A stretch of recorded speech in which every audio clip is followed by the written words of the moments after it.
Hey, this is MATSAN, and welcome to our next video. Welcome back.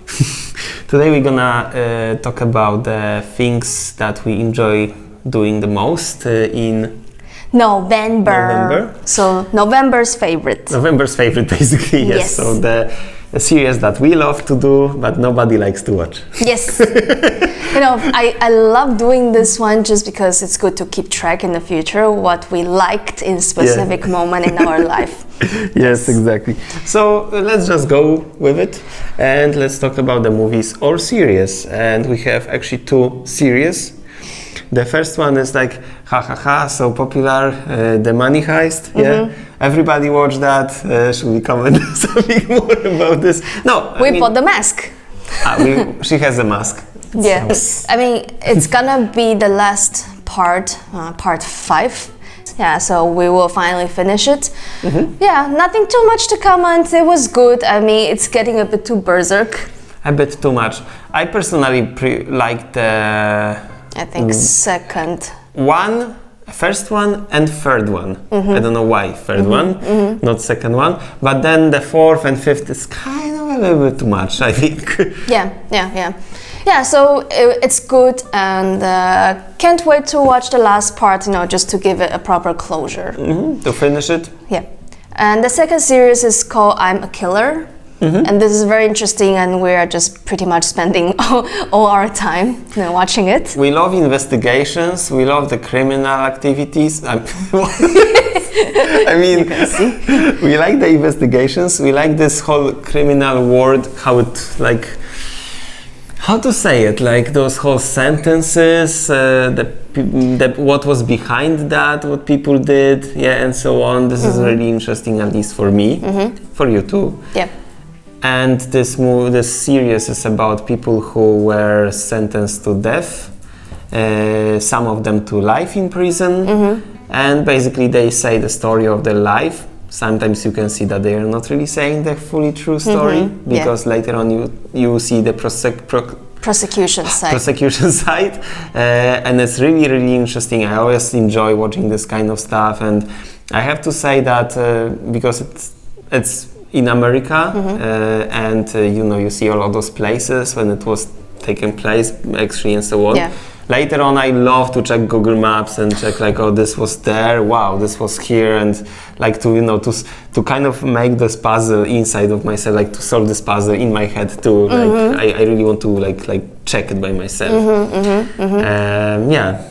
For me, it's really fascinating. It might sound weird, but I really am interested to know the pattern, because all of them were sentenced to death. Yeah, so they commit capital murder. So after watching, because it's like 2 seasons, so each episode has an interview with one specific death row prisoner. So it's like 20 stories, and you already find out the common reason usually why they become a criminal. It's that either they were from alcoholic family or drug-used family, or they were abused as a kid, or even sexually assaulted as a kid. Yeah. And that's pretty much most of the reason, and because the family is not loving them. Yeah, they don't provide enough care and support, and because of that, they started to hang out with the wrong people on the street, and they got addicted to drug in most of the case. And then to get money, and they are like usually 17 years old, 16 years old when they commit those crimes. So where can you find enough good job to support yourself for such big addict? Yeah, so they have to commit some kind of crime to get that money, and usually it goes wrong from there, and they either kill somebody on purpose or they kill somebody by accident because of that. Yeah.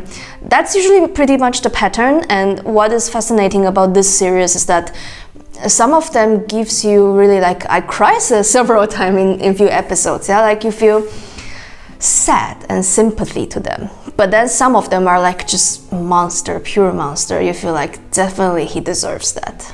Yeah. So. Yeah, some of them were so monstrous that actually you can see that, he was sentenced to death, and then there was this parole, and then, actually life in prison. I was like, what? For what he did, really? Yeah. Yeah. So And also I see that in America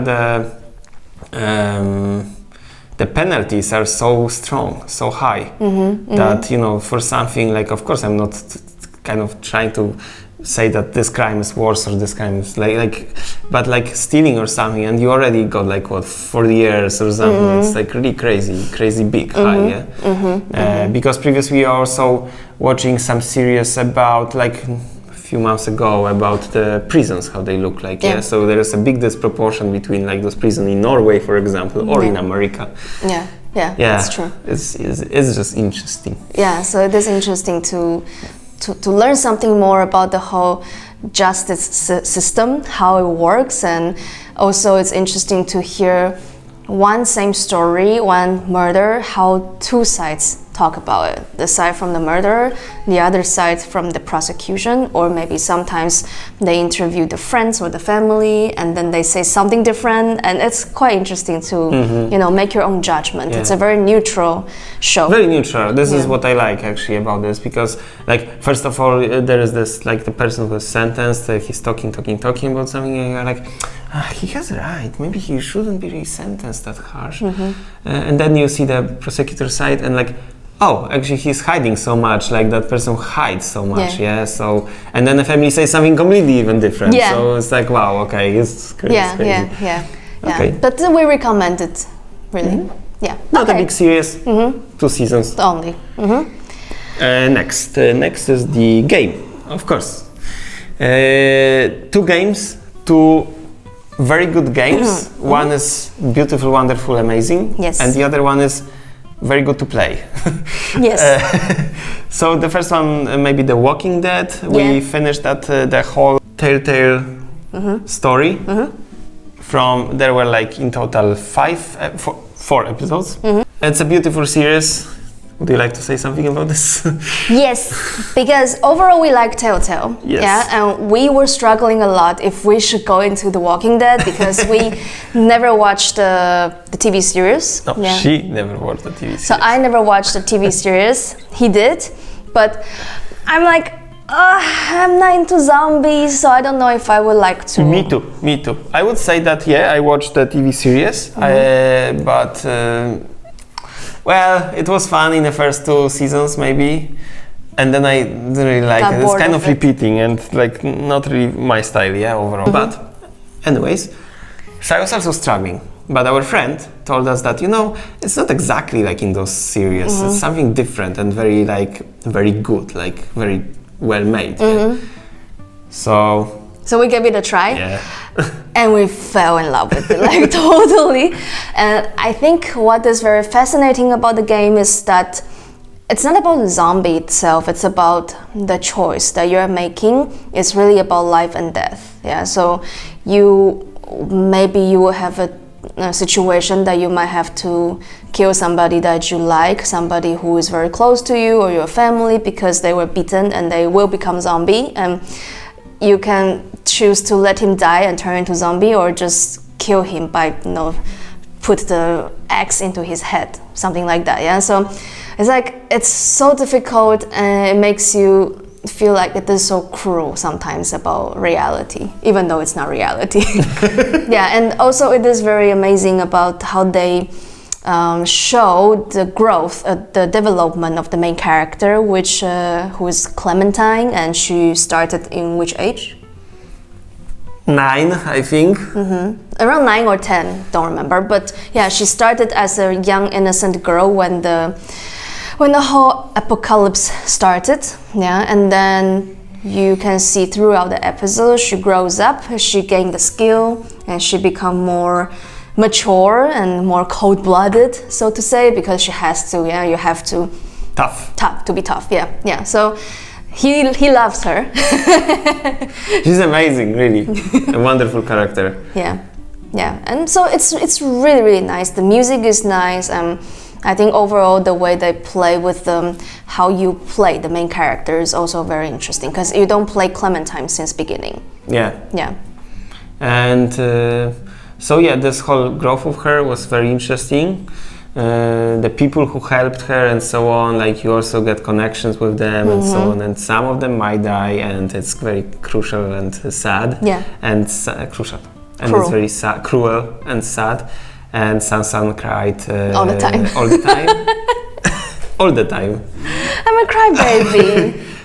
But I have to say, like, a little bit of tear also came out from me, which is not regular. But yeah, I felt sad. It's like very, very, very, very sad game, and with beautiful music too. Yeah, yeah, Music was great. yeah. So it's overall really good. We recommend. Yeah, very good recommend. And also the second game that I kind of in the beginning wanted to buy it until I saw the trailer, and the trailer was very, let's say, not our sense of humor. Yeah. It's the game's name is the It Takes Two. It Takes Two. From the trailer, I didn't like it at all. Yes, because a while ago, firstly, my friend recommends us that, if you guys like co-op games, so this would be really nice because they play it. And I was like, yeah, okay. And then we checked the trailer and like, but the sense of humor, I feel very cringed. Yeah, so we kind of like hold back. So eventually it is on Game Pass, we downloaded and we are playing it. Indeed, like the main characters are not so attractive. They're like little clay, little dolls. So first of all, they don't look so cute. Second of all, they are quite annoying about the dialogues they're making. The sense of humor is like not so funny. But the gameplay itself is really fun. Okay, yeah, I mean, it's really fun. Among this whole, I mean, I believe some people would like this sense of humor actually. Yeah, it's just, it's not our sense of humor. Yeah. However, like the gameplay itself is amazing. You have the split screen, but it doesn't really annoy you at all, and you have to really cooperate to achieve something. Yeah. And it's not a game for like 2 hours. You know, I think on the beats.com. It says it was like 10 hours of gameplay or 11, and it really feels long enough to really have fun all the time, and really with so many different down-to-earth kind of puzzles. Puzzle game. There are lots of puzzles. It's a puzzle, but puzzle that you would rather solve. You will not be super stuck. Yeah, I think we once only checked in a walkthrough how to solve something, which actually wasn't that hard. Yeah. And colorful, graphics are nice. Nice game. And it's changing the environment a lot. Yeah, so you're like in the house, you're out in the nature, and you're in some imaginary world of like outer space, and you're fighting with different kind of monsters. You're fighting with animals, talking animals. So it is really fun. And there is like a main, you can call it narrator, and he's the book of love. Yeah, and he speaks Spanish, and he has this like Latino sense of humor. So in the trailer, he sounds really annoying, but when he shows up, I kind of like him. He's funny, like he's annoying, cringy to the point that it becomes funny. Okay, yeah. Let's say he's funny. We recommend that game. So we recommend the game. We haven't finished. But we already know it's good. Yes.